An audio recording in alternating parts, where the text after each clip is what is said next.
Well, it has been a crazy 24 hours, really a crazy couple of days for Hogwarts Legacy fans, and there's a couple of things you need to know if you're thinking about ordering this game. I realize not everybody's on Twitter, not everybody has been following this every step of the way, because it's just been insane. So I'm going to try to clarify as much as I can for everyone. If you are thinking about pre-ordering this game, now I'm not here to tell you whether or not you should pre-order, that's up to you. I know a lot of people have chosen not to pre-order games anymore for good reason, but if you 100% know you want to pre-order Hogwarts Legacy for whatever reason, whether it's collector's edition, whether it's because you want to have it preloaded, whatever it may be, there is some information that you need to know. Now, it has been kind of a roller coaster ride for the past couple of days. It all started with us getting that new trailer at Gamescom. I would say it was met with mixed reactions. Most people were excited to see this kind of darker side being shown off, but then there was some concern as well about the facial animations and maybe some of the voice acting. But I feel like for the most part, people were excited by what they saw in the trailer. Then we got the pre-order details. We were told they would be showing off the collector's edition the very next day, which is something people were very excited about. And so that was the high. Well, then things started to go downhill, so much so that Hogwarts Legacy has actually put out an official statement, which we're going to get to here in a moment. But it all started to go downhill with the collector's edition reveal. First of all, I think people were by and large pretty disappointed with what was in that. And again, we haven't seen it in person yet, so we can't speak to the quality of all of this. But then the price tag is really what upset a lot of people. And from there, it just kept going downhill. They told us we would be able to pre-order starting Thursday. This was August 25th at 11 a.m. Eastern time. Well, 11 a.m. came and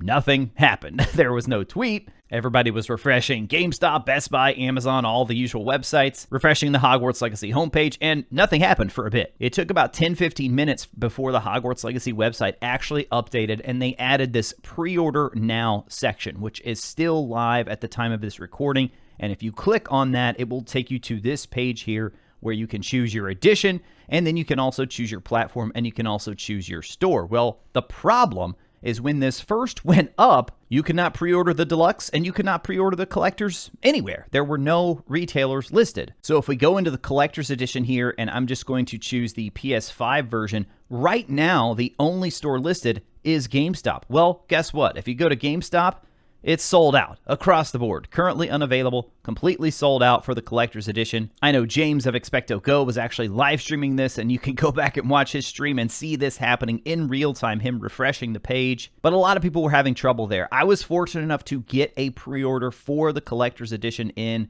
through GameStop, but at the time of this recording, that is still the only store that has came online for the collector's edition. Now, I saw some people reporting that Best Buy very briefly was selling the PC collector's edition. However, according to the update on the Hogwarts Legacy website here, which who knows if it's going to update in real time when Best Buy and other places add it, it does not have any platforms listed for the PC collector's edition. Now, things are faring better for the deluxe edition. You're starting to see this on Steam, PlayStation, Xbox, all the usual places. Amazon has the listing up for it, but it is not yet available for sale. Best Buy, I was able to get a pre-order in for the deluxe on Best Buy's website, so you might want to try there if you're still looking. But then all of this is easily forgiven, you know? Stuff like this happens. You're working with a lot of different retailers. Things like this, it's natural. And just when we thought we understood the different editions of Hogwarts Legacy and what was included in each one, shout out to Fearless Vodka over on the Harry Potter Games subreddit who made this little graph that you see right here. I thought this was the most simple way of showing off what is in each version. But this has now changed as well, because what we have learned, and this is kind of the big deal going on right now, and that is that the PlayStation version,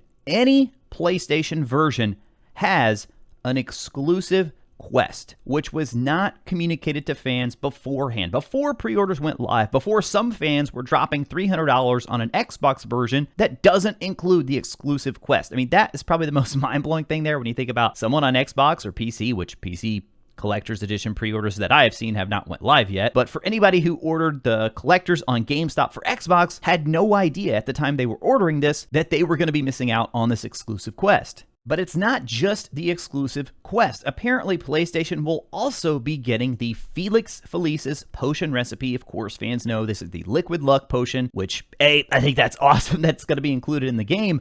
But is it going to be locked out for all other players? I mean, will this be a timed exclusive? Will it eventually come to all other platforms? Or is this exclusive to PlayStation forever? Then, to take things even more insane, apparently there is an Amazon exclusive. There's an Amazon edition of Hogwarts Legacy. Now, I'm in the US. This is not on the US store yet, but you can find this listing on the Harry Potter Games subreddit. And so far, it is on the French and German Amazon websites. So here is a link of that website right here, which I think this is actually a pretty slick looking hat right here. But then right here, edition Amazon. What is going on? Are more retailers going to have exclusive items that we don't know about yet? Well, if you thought it was time for Hogwarts Legacy to say something officially, you're not the only one, because just before I hit record on this video, they actually put up this statement here, and I think it was very much needed. It starts off by saying, "We're aware of the confusion that has sparked following the rollout of pre-orders, and we acknowledge and apologize for the frustration caused in our community. The team hears you, and we'd like to provide some clarity on questions that have come up. Regarding Collector's Edition availability, Collector's Editions are going live with our retailers on a rolling basis, and links are updated on hogwartslegacy.com as we receive them." Now see, I'm glad they're saying this now, but this is something that would have definitely been helpful to know before 11 a.m. on Thursday. Reading on here, for clarity, pre-order of the PS4 and PS5 editions, Standard, Deluxe, Digital Deluxe, and Collectors will come with the Felix Felicis potion recipe. All PlayStation editions will come with the exclusive quest. No pre-order is required to obtain it. More information around Sony exclusives is coming soon. I would expect at Sony's big event, whenever they have it, that's when we're going to get that. And I know a lot of people were kind of worried, does this mean that it's not in the physical PlayStation version? No, they make it very clear here, all PlayStation versions will be getting the exclusive quest. Reading on here, regarding some confusion around the Dark Arts pack and potential microtransactions, there are no microtransactions in Hogwarts Legacy. Players with the Standard Edition will be given the option to purchase the Dark Arts pack in-game separately at launch if they would like to upgrade. There are no other items for purchase in-game. Good to get clarity on that as well. A Wizarding World account or WB Games account is not required to play Hogwarts Legacy. This came from something that appeared on Steam for a little bit, and then they took it down. I think it actually made a lot of fans excited because it was like, hey, can we actually link this to our Wizarding World and bring over our Patronus wand, all those sorts of things? And I actually still wouldn't rule that out. I mean, they say not required here, but they don't say that it's not possible. If this is actually happening, I think this would be something great to reveal on Back to Hogwarts Day next week. And then finally, again, we'd like to reiterate that we understand the frustrations around the experience for the community yesterday. Thank you for your continued excitement and passion for Hogwarts Legacy. Okay, first off, can we just give mad props to Chandler Wood and the Hogwarts Legacy team on this, because this takes a lot to stand up and do this. And yes, they've made blunders, they've made mistakes, they're stepping up, they're owning to it. Now, we as a community, as a fan base, we're going to give them a chance to right this wrong. And to be completely fair here, the whole idea of exclusivity, I'm not a fan of it, but I get it. I mean, it's part of the industry. I understand it. It happens on both sides. All the companies do this. This is a normal thing.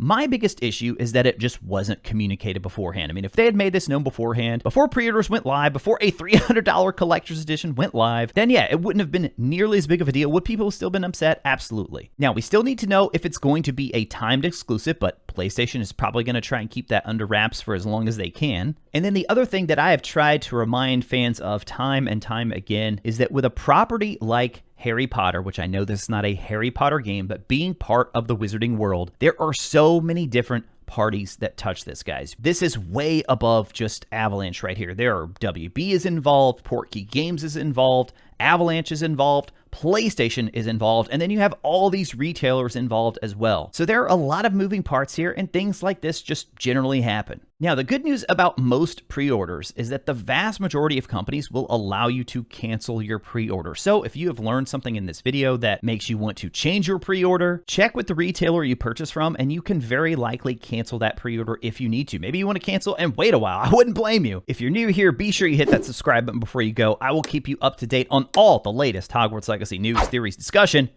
As always, thank you all so much for watching. I'll talk to you again soon.